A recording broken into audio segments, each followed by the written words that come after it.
I'm left-handed, Fred. Okay. The press and the Down Beach Current were notified of this meeting, and a copy of same was posted on the bulletin board in the municipal building. Would you take a second to turn off electronic equipment, and we will stand for the flag salute. Attention, salute. I pledge allegiance to the flag of the United States of America and to the republic for which it stands, one nation, under God, indivisible, with liberty and justice for all. Tom, would you call the roll, please? Mr. Becker? Here. Ms. Talby? Here. For discussion, Mr. Deeney, are you ready? I am.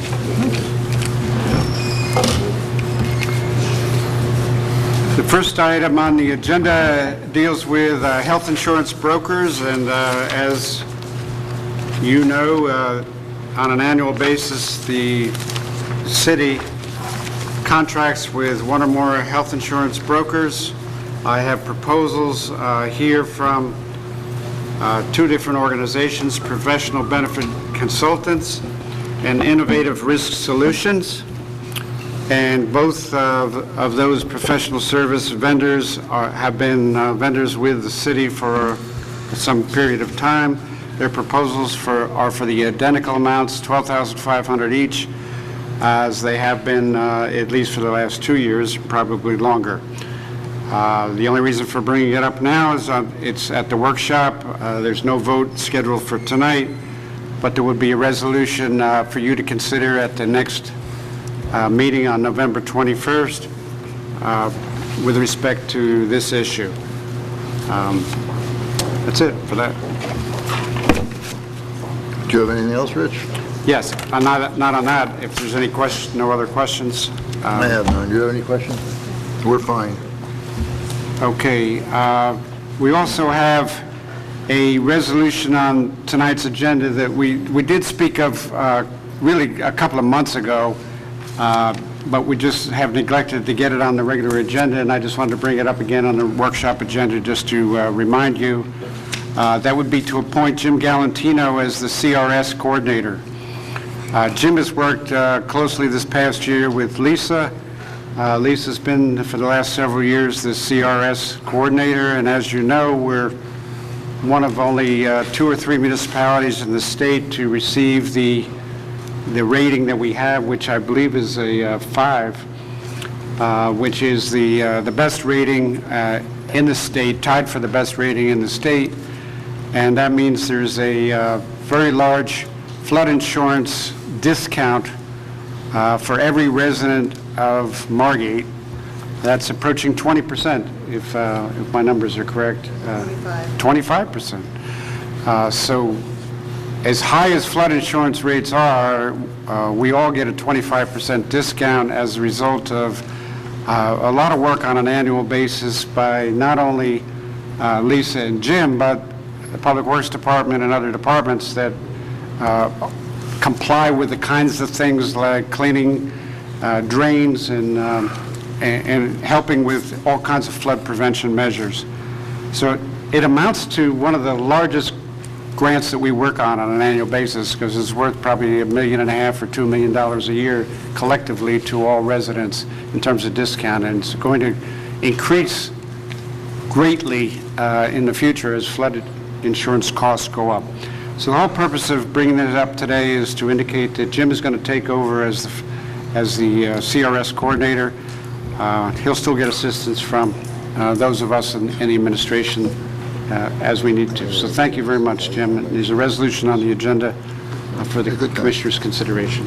I want to thank Lisa very much for your hard work and diligence in the past, and I want to thank Jim for your great work and appreciate you taking it over. Thank you.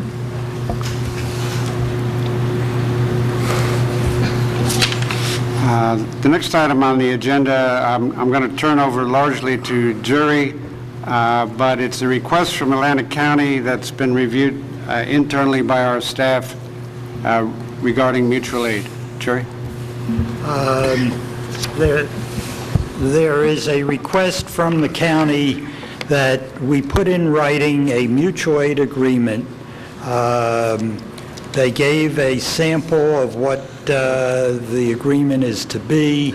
It has been reviewed by council. There were a couple of minor questions. We've also contacted the JIF because there was a liability question, but I did find some additional information.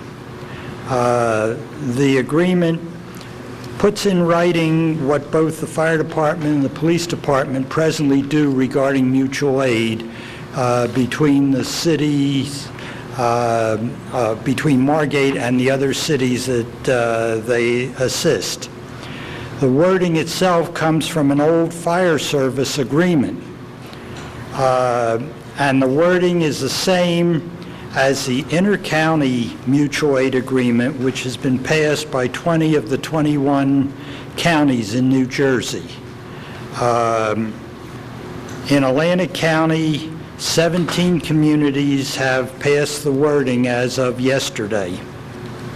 The Atlantic County Board of Freeholders has passed it, and the county will not look at this again until 2015. So the bottom line is we either pass this mutual aid agreement, it's on a take-it-or-leave-it basis. My recommendation is that despite the what I consider relatively minor liability reservations, that we take it as proposed. Any questions? And I think the important thing from my perspective here is we're bringing this up publicly. It's called an agreement, but it doesn't require, as I understand it, a resolution from the governing body. It's just a nod from the governing body that it's happening, and Jerry would sign it as the emergency management coordinator. 2 nods, Jerry. And it's not the mayor and clerk with the official seal of the city. So that, quite frankly, in my mind, reduces the liability, any minor liability concerns that Jerry has encountered. I am willing to sign it, although there is a sample resolution in the packet. Oh, there is? Yeah, which was page 5 of 6. I can pass it up to you. All right. I didn't see that, Jerry. I didn't realize you had that. I think we should just get comments from the commission, and we should prepare that for the next meeting, the 21st, if they would like us to do that, and we'll have Scott look it over as well. Okay. If it's a model Is that resolution. time frame okay? Yeah. The time frame, is that 21st be okay? Yeah. 2 weeks from today? I'm good with it, Brenda. Yes. Okay, do it Okay. that way. Thank you, Jerry.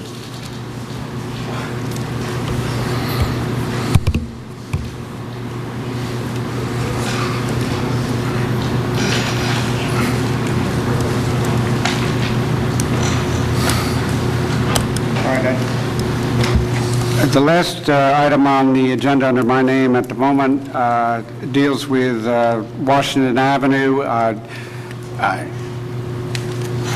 Ed is not here tonight, but we've been working with Ed as a staff all summer, really, in trying to move this forward. And we owe FEMA a report, which Ed is virtually finished with at this point, on Washington Avenue. And the gist of that report is to analyze what we would have to do to that building to bring it up to codes and standards. So not only do we want to mitigate future potential flood hazards, which we certainly want to do, we want to bring the building up to codes and standards. The good thing about that is that's all eligible funding from FEMA, and we need to get this report in so that we can get a determination for FEMA of exactly how much money they will authorize to be able to rehabilitate that building for codes and standards purposes. In conjunction with that, there's a sketch of schematic sketch of the first floor, and Ed has been working with the municipal court, because a lot of the standards in code enforcement, code requirements deal with the municipal court. So the reason for bringing it on the agenda today is just to let everyone know that we're about ready to be able to submit this to FEMA, and we should have a determination in a matter of weeks of how much money would be available to be able to rehabilitate that building. Among the things that are being considered is to fill in the first basement level floor area so that it doesn't flood. It can't flood below basement level. In addition to that, there's stairways, bathrooms, elevator, court access, entrance, and so forth, all ADA requirements, all of which would be brought up to code standards, and all of which are eligible for FEMA funding. So if anybody would like to speak to me further about that, I'd be glad to talk to you, or they can talk to other members of the staff, including Maureen as the court administrator. The intent would be on the first floor to restore the courtroom, meeting room for court purposes and also other public meeting purposes, to build all entirely new bathrooms that would be ADA compliant, to repair the elevator in the same location, to create very small rooms, approximately 8 by 9, for conferences for the prosecutor and the defendant during times of court, which is required, a place for the judge to have his own office, a place for the judge to be able to have a separate parking area and exit location, all of which are compliance with today's court standards. Questions? Any questions? Brendan, do you have any questions?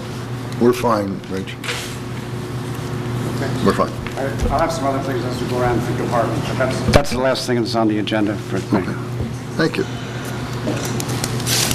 Tom, you got a couple items? Yeah, well, I'm going to defer to Rich for the details, but a couple meetings back, you had asked us, and we did do a RFQ for a planning consultant for a grant. We did follow the requirements of the law as far as advertising, and it was considered a fair and open as compared to a non-competitive. We did receive the one proposal today. The other one was picked up, was not submitted, and I know that Rich has been dealing with Jim Rotella, so Rich, I'm going to defer back to you on some details on this, okay? Okay. This is the planning grant that we've been talking about for a long time. You authorized us to apply back in August. In September, early October, we received notice that we received this grant. Then we were required, as Tom said, to go out and seek proposals, which we have. Jim Rotella from Rotella Associates here in Atlantic County is a successful bidder and a very qualified bidder, and one who's actually been helping us with making us aware of this and other grants for the last 6 months. The purpose of this contract with Rotella, which will be on the second agenda, is for him to meet with various local officials, various people in the community, the business community, and to identify all kinds of projects that would be helpful to us in the future to help us recover from the effects of the storm. They could be and should be economically, have economic interest to it. They can be and related directly to flood prevention, but all kinds of things that would make our community even more viable than it is today. When we get done with identifying those things, that's the whole purpose of this grant. It's the mechanism the state's going to use to disperse the federal money that they have to the various communities along the shore. Rather than just applying for what you want, they want to have a basis for doing it. They're going to give you the money to create the basis for doing it. So from here on in, everything that Jim does for us over the next 90 to 120 days is going to be part of this grant and funded entirely by the grant, including his time for seeking whatever we need to seek. So I announced this publicly. He's going to be in touch with some of the key organizations within the community, the business association and so forth. And when he's in touch with some of the staff members or with our commissioners, if they have others in the community that you would like him to talk to, we'll try to make those arrangements as well. There will be one or more public meetings as well. So that's on the agenda for the second meeting.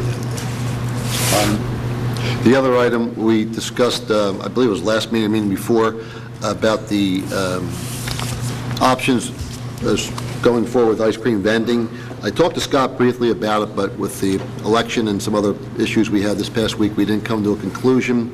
And we are not pressed for time as I thought we were before with trying to get this out and in before December 31st. But the issue is, do you want to go out for a 1 year only? Or you can go out, and I believe Longport does this, 1 year with an option to renew for 1 additional year after that, or 2 additional years, year by year, where you would add in an escalator increase, a percentage increase. So again, no decision has to be made. I really want Scott's input on this, but I did want to throw that out there. We're not in a rush to do it, but just your thoughts if you want to, anything about that. We talked about 1 year or 1 year plus 1 and 1. So, whatever you want to do. Okay. I would assume you'll have a recommendation, Tom? Yeah. Okay. And we'll defer that to next meeting. Okay. Mr. Verna, Mr. Greenberg, the shelter agreement?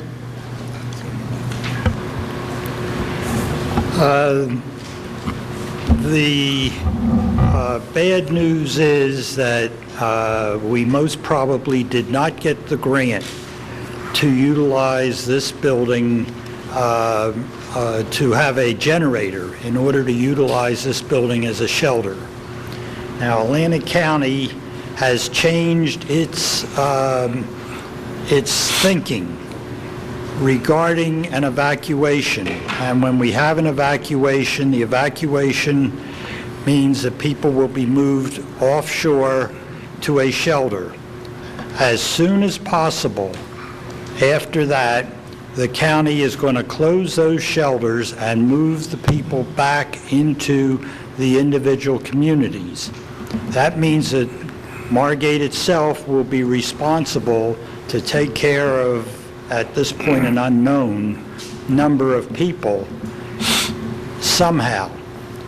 None of the schools nor the Jewish Community Center, which we used previously, have a generator that we can utilize in order to help these people. This can also occur in a winter storm when we have no electricity. We need a place that people who are cold in their houses can come, at least to have a place to warm up.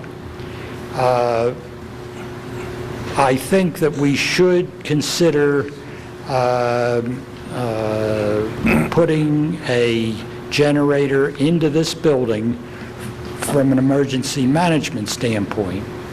Now, Mr. Vern is going to talk about the other end of it. Matt, everything Jerry said is true, and I've been having this discussion since about January with our engineer and other department heads.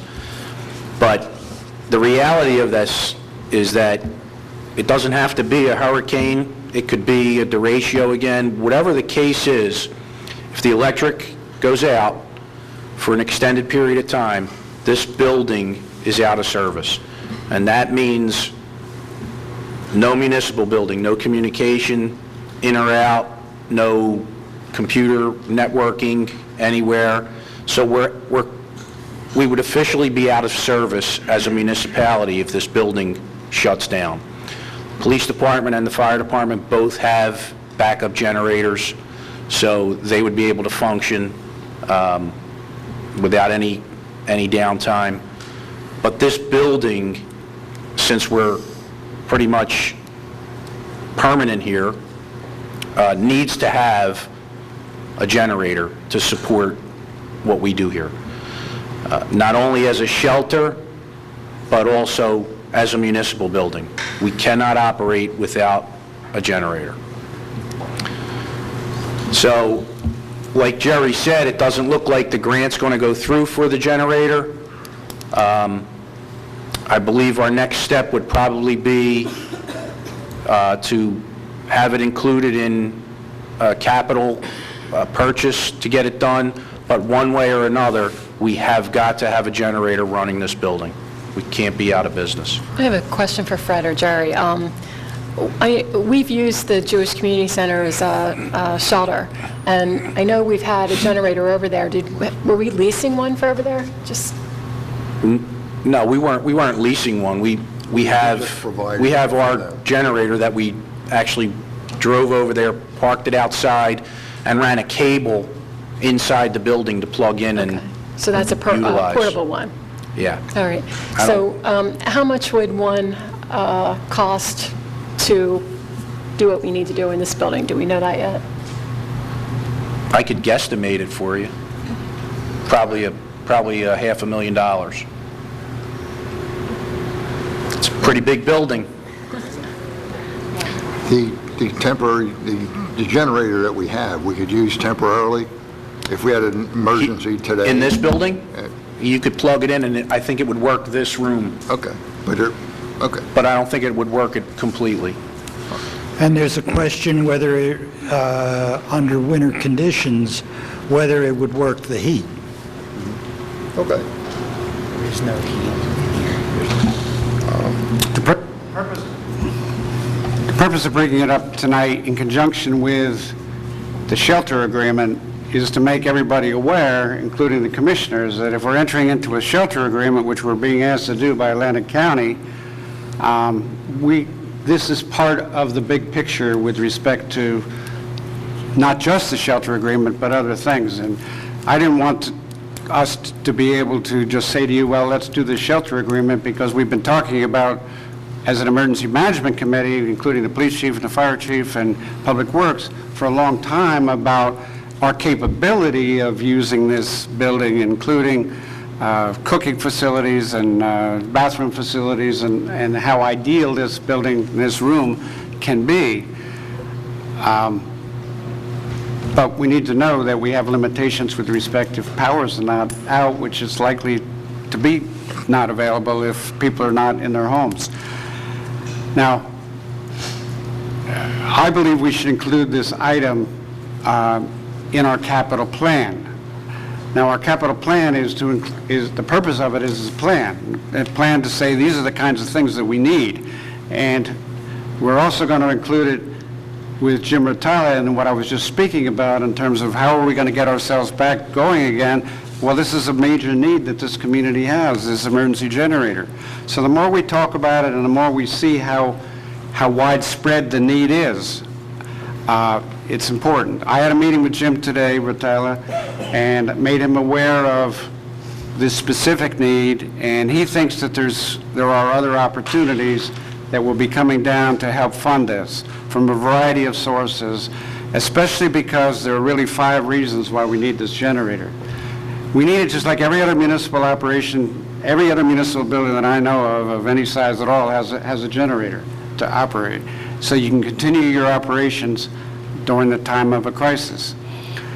The second reason why we need it is because of the shelter. The third reason why we need it is because of the emergency management plan to ultimately run the emergency out of this building. We have a fire department at a fire headquarters, a police at a police headquarters, public works, police, fire, and public works, all of which are in flood areas and operate solely based on having to wade through and get to the height of the building, the floor of the building that we can operate on independently. There's no reason why, because we have this building here, that we don't consolidate at some point all of our emergency management operations out of this building, and that's what our plan ultimately is. So that's another reason why, not only for day-to-day operations as a municipality, but emergency operations as a municipality should be run out of here, where we can man the shelter, where we can have police, fire, and public works presence, and and command presence through the emergency management coordinator and jury, as well as the governing body. So that's the ultimate plan. In addition to that, we have a shared services agreement such that it is with Longport. And that should help us from a grant standpoint too, that here we are not only trying to shelter our own people, we're trying to shelter Longport people. Now, the agreement calls for Longport to help provide manpower because you need presence of people to coordinate when you have people in a shelter for all kinds of reasons. So they're supposed to provide manpower to help us. But I think one of the things we need to be doing is asking Longport to come up with more than manpower because there are capital needs. And also, it should make us more eligible for federal and state grants because of the shared service provision. Rich, I was going to bring that up. It might be a good selling point for the grant ask if we, play up that it's not just for the city of Margate, it's Longport, and the cost share. So thank you for that. Jerry, I have a question. You and I talked about Longport's supposed agreement sometime back. Have you been in contact with them about this at all? I mean, are they willing to come along with us? I have not been in contact with them regarding funding, but they are in agreement that they will, if we're sheltering Longport people, they will supply manpower. Okay, good. Good, thank you for that. Anything else, you guys? Okay? Yeah, you're done? Rich, you okay? We're going to move on then to Lisa.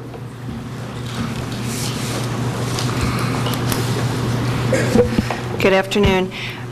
Our existing contract for third-party ambulance billing expires November 30th, and we currently utilize DM medical billing, and we have since we implemented the program back in 2005. They've submitted a proposal and have proposed to keep their fee at 6.5% of their collections, which calculates to about $15,000 to $17,000 annually. For the year 2012, we realized in revenue just over $223,000 in revenue due to our ambulance transports, and we've projected to realize close to $270,000 this year. For whatever reason, the revenue is up. I'm not sure about the increase in the number of transports. Maybe the chief can speak to that. But since we've been with DM Medical Billing, I have had just minor problems. If ever there's an incident, they're very responsive, quick to resolve, very accommodating, and have not incurred any instances with any of our residences whatsoever. So my recommendation is to award the contract to DM Medical for the year 2014. In addition to that, they have also proposed that we increase our transport fee from $695 to $715. The last time we had a fee increase, it was implemented, it was a 2010 ordinance effective January 1st of 2011. They are recommending that based upon prevailing rates, and have also indicated that we should realize additional revenue of approximately $29,000. This would not have an impact on any Margate residents. Since the program has been implemented, we have strongly instructed the billing service not to bill any uninsured residents. We only accept what the insurance pays. If they have no insurance, then they're not responsible whatsoever. So I would also recommend going along with their suggestion to increase the fee. And if you're agreeable, we could have the ordinance and the resolution to award the contract for the next meeting. It would not be today. That's what I was going to. I'm fine, Lisa. Me too. Good. Thank you, Lisa.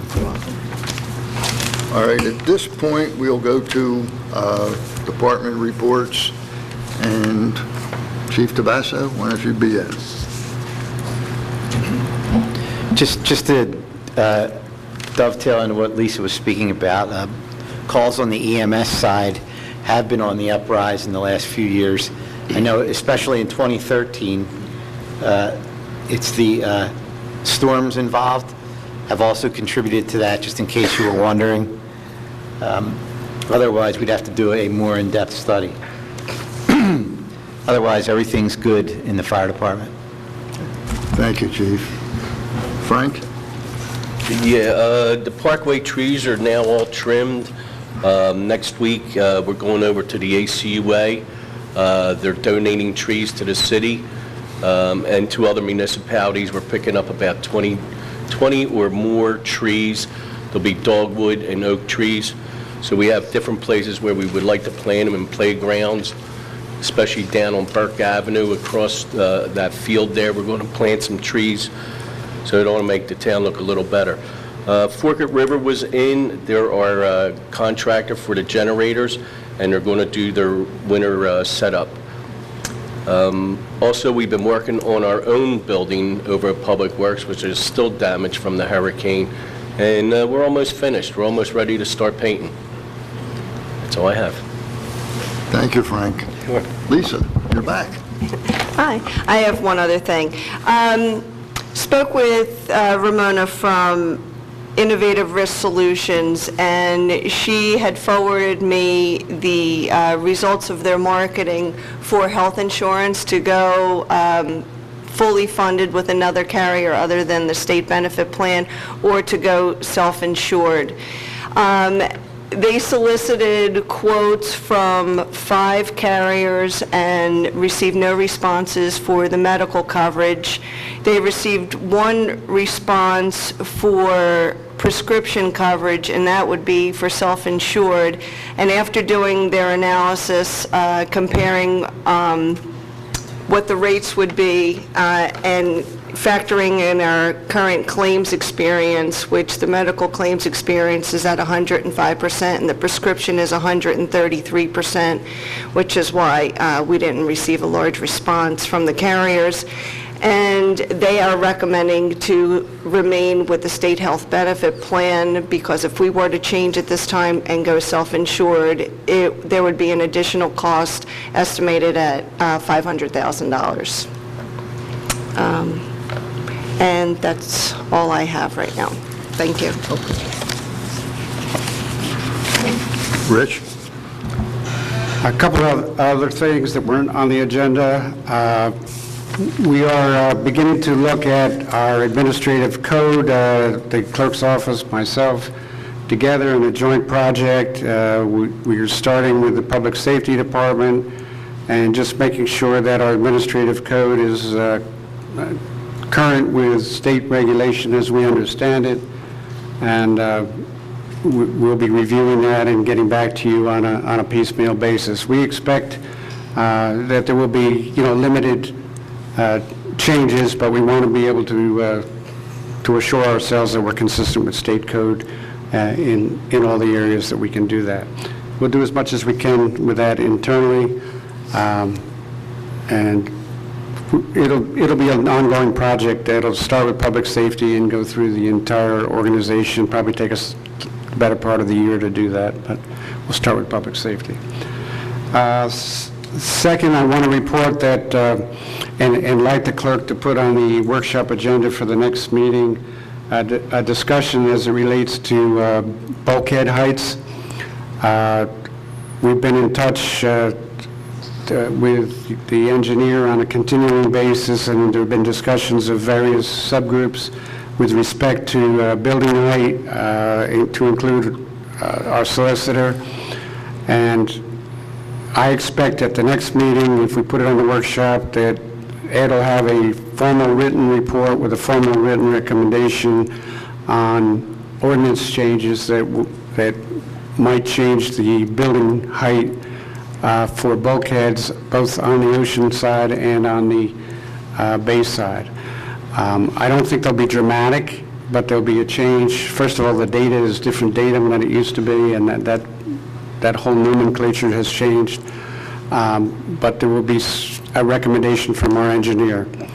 The plan would be then for the commissioners to consider that and consider the input from the public and others, and ultimately adopt a new building heights.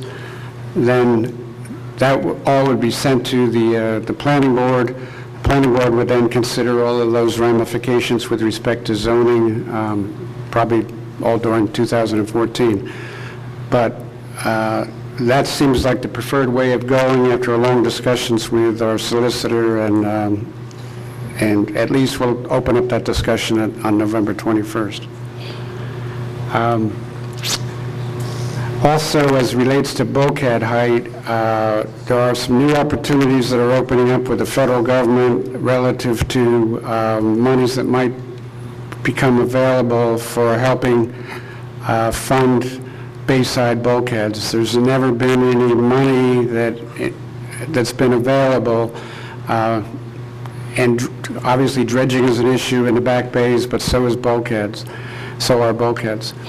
And through a lot of lobbying and efforts by a lot of people over a long period of time with our congressmen and others, it appears that there's going to be some federal money opening up. Just became aware of that this week, and we're going to be on top of that with the help of Jim Mattel. Thank you. Thank you, Rich. Tom, you're next. Okay, we had Election Day Tuesday. It went relatively smooth. A few minor kinks in the system were at closing night and one or two throughout the day, but nothing major. Once we received the certified results from the county, which usually takes about a week, and that means in addition to the machine results, I believe Rosie put a copy of her tally sheet for the machine in your folders, but that's not the official. We have to wait for the mail-in and provisional ballots. Once we get the certified results, then we're required to pass a resolution certifying the referendum results, and they have to be forwarded to the state.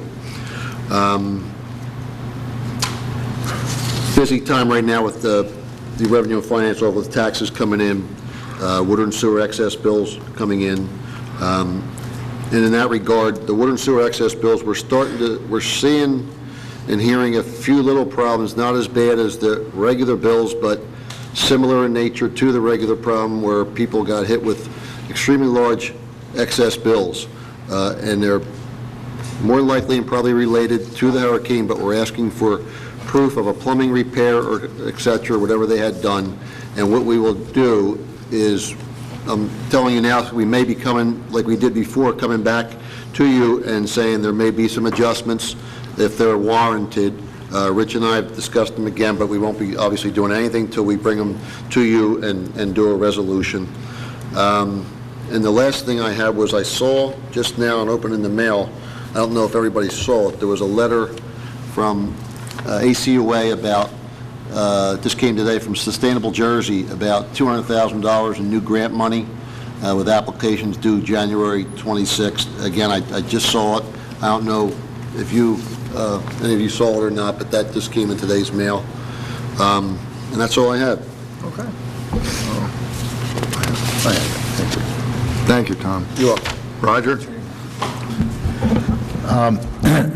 At your last meeting, a representative of Blessed Sacrament asked you to recommend to the planning board that they consider a change to zoning on the land that they own on Jerome Avenue where the abandoned school building, the school building that's no longer used.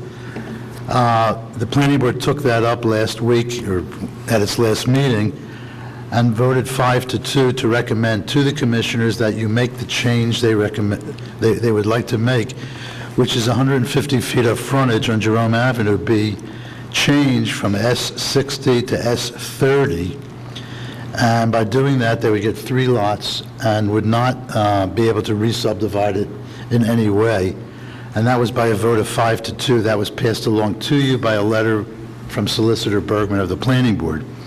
So that having been done, I'm reporting it to you for discussion or whatever, and if it's all right with you, we're on track to put an ordinance on 2 weeks from now, if that's your pleasure. Roger, that letter just came today. Yeah, Okay, right. so, we can move forward with that, I think. Okay. So we'll put that on the agenda 2 weeks from now. Okay. Otherwise, we're very busy. I didn't have time to do a map this week, but since our last meeting, we've approved 13 new houses on vacant land tear downs around the city of Margate. So it's continuing. They're on their way to Mr. Jim. Okay. Anything else, Roger? That's it. Thank you. Rosie, you have anything? No. Jimmy? Come on, Roger, the same 13 houses you've been passing back and forth for the last 3 years. I'd like to thank Jerry Greenberg for helping me with the hazard mitigation plan from the county. That's very important to our CRS community discount. We are supposed to do a update to it every year, and I hit a little bit of a glitch with it, but Jerry has come through with me, and I think we've got Ed Conover on board, and we're going to start to participate in some type of communication with the county on how we handle our mitigation plan with the county. As OEM director, Jerry's in charge of that, so also we have to get funding available for our hazard mitigation plan, which is due in 2015, and I think that's close to $200,000. You might want to ask them if the city needs to kick in a little bit to help out with it. No? Jerry's shaking his head no. Chief?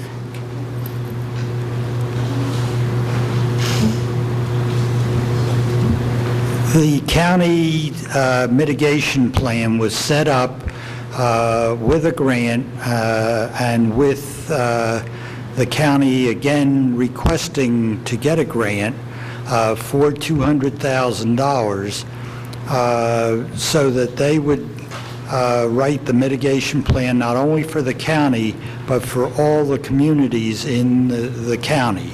So all of us who have participated in the past are included under the county's plan at no cost.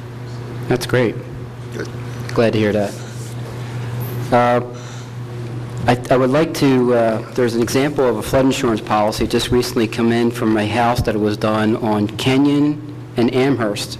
He pays a yearly premium of $300 a year for his flood insurance. Just want to let you know it's out there. So that's all I have. Thank you, Jim. Maureen? I just want to reiterate what Rich said. With the plans for the courtroom, I've also asked the AOC, the Division Manager's Office, just to take a look, because in case I forgot something with security or something that has to go in there, another set of eyes looking at it, just to make sure that we're not forgetting anything, and they're just going to take a look and let us know. So other than that, everything's good. Good idea. Yeah. Thank you. Chief Wilson? I'm sure everybody has seen by now that the plastic barricades at Washington and Ventnor Avenue have been replaced with concrete jersey barrier. I just want to thank Frank for that. And that's just a temporary matter until we've been working on a plan to put a permanent structure in there. We've been working with Ed and Jim Littell, and Mr. Dean and I have been together and getting information for that. But thank you, Frank, because it works out great. I think hopefully it'll cut down on those people going up that way and causing accidents. Other than that, everything's good. Thank you, Chief. Fred?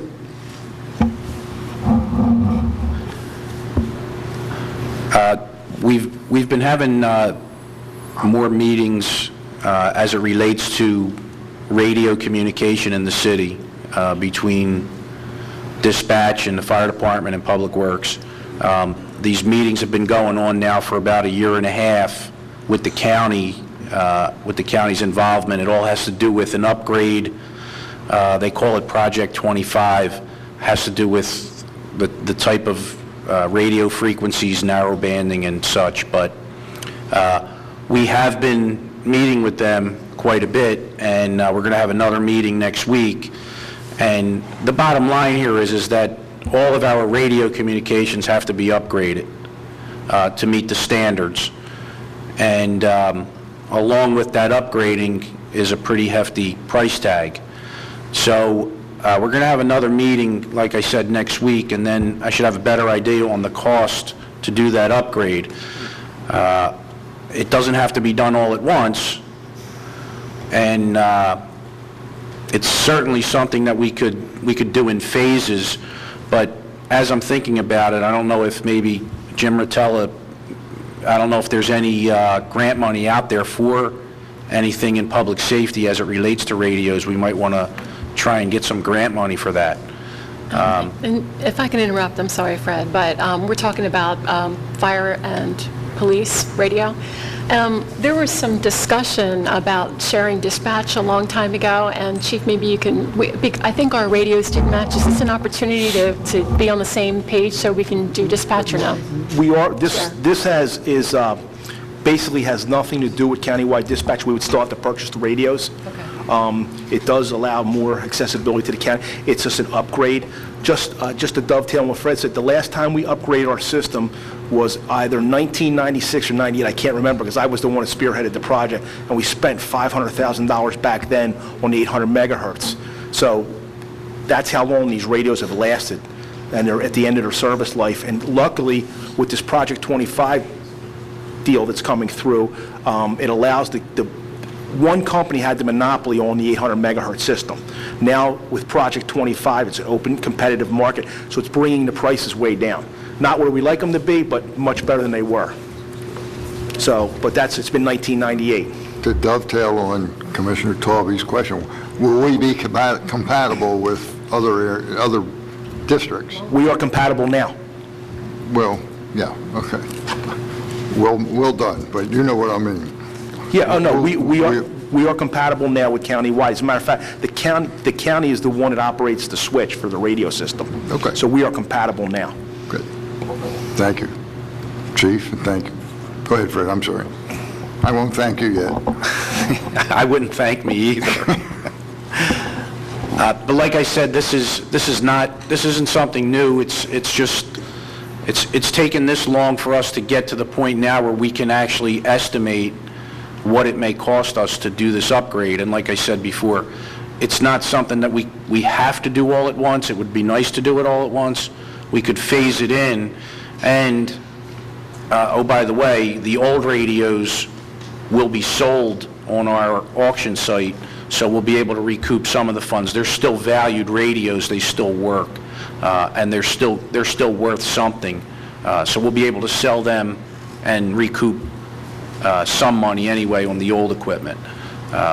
So I just wanted to put it on the record that this is going on, and you'll be expecting more information probably in the next couple weeks. Good. Can I thank you now? Thank you, Fred. Thank you very much.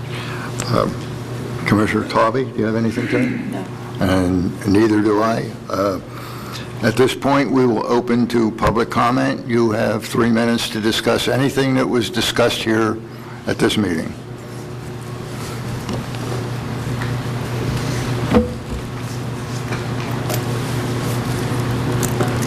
Stephen Altman, 9003 Amherst Avenue, Margate. First, I want to congratulate all of you for not having any letters of opinion written by or written about Margate. First time I had not seen that. So you all must be doing a great job, and I thank you for it. Seriously, a moment, well, that was serious, actually. Some public safety issues.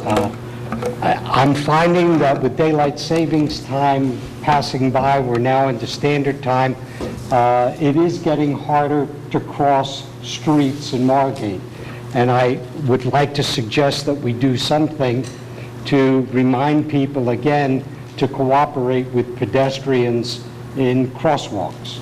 I almost got hit by a car coming here on Amherst Avenue, just 3 blocks from my home. So again, I suggest that we have something to remind folks to be more cooperative.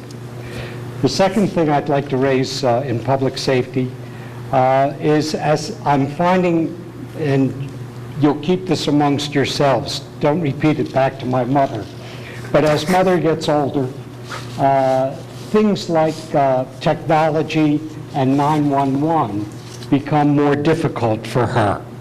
The idea of dialing 911 and having to talk to an operator, she has a medallion that she just has to push around her neck, and that connects her to an operator. And we do a weekly test with those people to help educate her and keep her informed of how to do that process. But the other day, the subject of 911 came up, and she got very, very flustered. I don't know how many older people we have in the community or who might have issues with just doing a simple technology like that, but I'm wondering whether some sort of a test program would allow people to, on a periodic basis, call 911 and deal with an operator on a test basis. I don't even know if that's at all feasible, but if it is, I urge it as a suggestion. Thank you. Thank you, Steve. We'll get back to you on that, Steve, okay? Thank you, sir. You're welcome. Anyone else?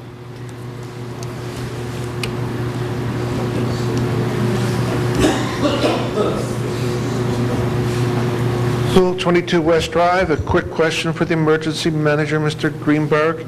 You stated that your original grant was denied for the generator. Is there an appeal process within the state? We are looking at what occurs is this is a FEMA grant. Correct. Apparently, we were not awarded this grant. And that would be a federal grant? Federal grant. Okay. There is, once you get the grant, there are certain things you have to do. It's possible that some of the communities that were awarded it don't do those things. The money comes back and may be distributed at a later time, but there is no true appeal process at this point. Have we considered lobbying Congressman Frank LoBiondo or Senators Menendez and Booker? Yes, we have. All right, that's sufficient for my request. Thank you. Thank you, Ms. Sewell. Anyone else?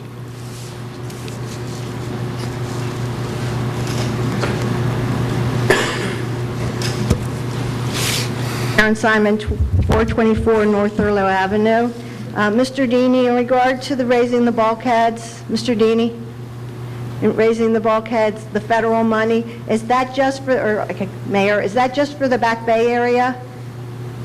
Is there any money there to address the bulkheads on the bay, on the ocean front? I think the answer would be yes. Oh, great. Thank you. Building department's thriving, brings in a lot of money. We have a tremendous amount of building going on. We're very fortunate. I hear all the time from contractors that they have to wait, that there's so much work. They go to the building department and the employees can't handle all the work, all the contracts, all the things that need to be done. And I know, Mayor Becker, this is your department. This is a department that brings in an incredible amount of money to Margate, and we have less employees working there now than we used to have. We have part-time, and so is there a possibility we could look at, some of this money that's coming in and take a little bit and add some staffing to the building department? This is the first I've heard, Mrs. Simon, about a delay in our building department. Well, from what I understand, I've talked to contractors that have actually come to Colmar Hardware store to discuss it with you. And if you talk to the people that work in your building department, the women, they'll tell you that sometimes Friday afternoon, they get home hours after they're supposed to. The work is really built up. So just a matter of reaching out and finding out the facts, and then maybe you could address it. Number Thank one, you. I can assure you, no contractor has come to Colmar. No contractor has come to Colmar to discuss that subject, number one. Number two, I'll ask Mr. Galantino to look at the staffing now. Okay? I know that Mr. Galantino has acknowledged it in just general conversations, so I'm sure it would help him out as well. I know he's a very busy man. As far as the generator, $500,000 is a big number. As far as radio upgrades, maybe you're talking $100,000. I would just like to comment that, we moved into this building instead of building a building department, which we were going to appropriate. Both the mayor and Commissioner Tobey felt it was a financially wise decision, prudent decision, to borrow $600,000 for that project, which we did not do. As a result of being in here, we're not paying. We had the $75,000 it cost to run this building empty, and then a $75,000 or $79,000 for the building department rent. If you put those numbers together, I don't believe it's costing over $150,000 to be in this building. So I think if you look at your numbers, although it sounds like we have all these big expenses, I think we have the money. You've talked about having that $600,000, and these are saving lives. Emergency management, having a place, these are things that need to be done. Radio, these are things that have been talked about for a while. So I believe the money's there, and I hope that you will prudently proceed with what needs to be done for the city. Thank you. Thank you. Anyone else? Last chance.